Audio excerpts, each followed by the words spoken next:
நம்ம போன வீடியோல யோசேப்பு கதையிலிருந்து உள்ளங்கை மேகம் எழும்புகிறதுன்னு சொன்ன விஷயத்த பார்த்தோம். இன்னைக்கு அதோட தொடர்ச்சி தான் நம்பிக்கையற்று போன நிலையில் ஒரு நம்பிக்கை.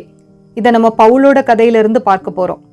பவுல் கைதியாக இருந்தப்போ அவரை ரோமாவிற்கு அழைத்து செல்லணும்னு தீர்மானிச்சாங்க. அவர்கள் எல்லாருமே கப்பல்ல பயணம் செய்ய தொடங்கினாங்க. ஜூலியஸ் என்ற ரோம படைத்தலைவன் பவுலை காவல்ல வைத்திருந்தான். அந்த பயணம் ரொம்பவே கடினமா இருந்துச்சு. காற்றும் எதிராக வீசியதுனால அவர்களால் தொடர்ந்து முன்னேறி போக முடியாமல் இருந்தது. அந்த பயணம் தொடங்கியதுமே பவுல் அவர்களை எச்சரித்தார். இந்த பயணம் கப்பலுக்கும் சரக்குகளுக்கும் மட்டுமல்ல, நமது உயிருக்கும் பெரிய அபாயமா இருக்கும்னு சொன்னார். ஆனா கப்பல் தலைவனோட பேச்சதான் அந்த அதிகாரி நம்பினானே தவிர பவுலோட வார்த்தையை பொருட்படுத்தல. அதனால அவங்க மீண்டும் பயணத்தை தொடர்ந்தாங்க. இது நடந்த கொஞ்ச நேரத்திலேயே யூரோக்ளித்தோன் அப்படிங்கிற கொடிய புயல் காற்று எழுந்தது. கப்பல் புயல்ல சிக்கி அலைகள்ல சுழன்றது.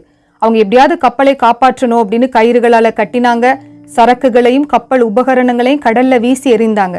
பல நாட்கள் சூரியனும் நட்சத்திரங்களும் அவர்களுக்கு தெரியவே இல்லை. அதனால எல்லாருமே உயிர் பிழைப்போம் அப்படிங்கிற நம்பிக்கையை சுத்தமா இழந்து போயிட்டாங்க. இதெல்லாம் பார்த்துக்கிட்டு இருந்த பவுல் கடைசியா எல்லார் மத்தியிலே எழும்பி நின்று, நீங்க என் சொல்ல அன்னைக்கே கேட்டிருந்தா இந்த ஆபத்து ஏற்பட்டு இருக்காது. ஆனா இப்பவும் தைரியமா இருங்க, கப்பல் மட்டும்தான் நாசமாகும், உங்களில் ஒருவருடைய உயிரும் போகாது. நான் சேவிக்கிற தேவனுடைய தூதன் நேற்றிரவு எனக்கு தோன்றி, பவுலே நீ பயப்படாதே, நீ ரோமாவில் அரசருக்கு முன்பாக நிற்கணும், அதனால உன்னுடன் பயணம் செய்கிற அனைவரையுமே தேவன் உனக்காக காப்பாற்றுகிறார்னு சொன்னார். பல நாட்கள் கழித்து ஒரு இரவு நேரத்துல கப்பல் ஆட்களுக்கு ஒரு கரை பக்கத்துல வருவது போல தோணுச்சு. இதுதான் உள்ளங்கை மேகம். நம்பிக்கையற்ற நிலையில ஒரு நம்பிக்கை உண்டானது. உடனே அவர்கள் கப்பல்ல இருந்து 4 நங்கூரங்களை போட்டு கப்பலை நிறுத்தினாங்க. பொழுது எப்போ விடியும் அப்படின்னு காத்திருந்தாங்க. பொழுது விடிஞ்சதுமே நீச்சல் தெரிந்தவங்க கடலுக்குள்ள குதித்து கரையை அடைந்தாங்க. மற்றவர்கள் மரத்துண்டுகளையும் கப்பல் பாகங்களையும் பிடித்து கொண்டு கரை வந்து சேர்ந்தாங்க.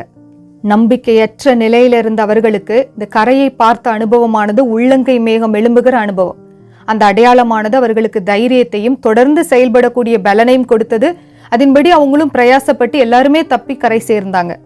இன்னைக்கு உங்களோட வாழ்க்கையிலையும் கரை சேர முடியாத பிரச்சனைகள், விடை கண்டுபிடிக்க முடியாத கேள்விகள், எங்க போறது அப்படின்னு வழியே தெரியாமல் அடைக்கப்பட்ட நிலையில இருக்கிறீர்களா?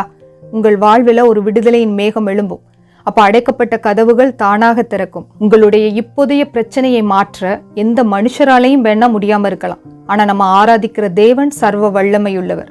நீங்க இப்ப எந்த காரியத்துல நம்பிக்கையற்ற நிலையில தத்தளித்து கொண்டிருக்கிறீர்கள் அப்படிங்கிறது அவருக்கு தெரியும். ஏன்னா அவர் சொல்லியிருக்கிறாரு, வனாந்தரத்திலே வழியையும் அவாந்தர வெளியிலே ஆறுகளையும் உண்டாக்குவேன் என்பதாக. இந்த வருஷத்துல உங்களுக்கான ஒரு உள்ளங்கை மேகம் எழும்பும். நீங்கள் கரை சேருவீர்கள், கட்டப்படுவீர்கள். கர்த்தரே அதை செய்வார்.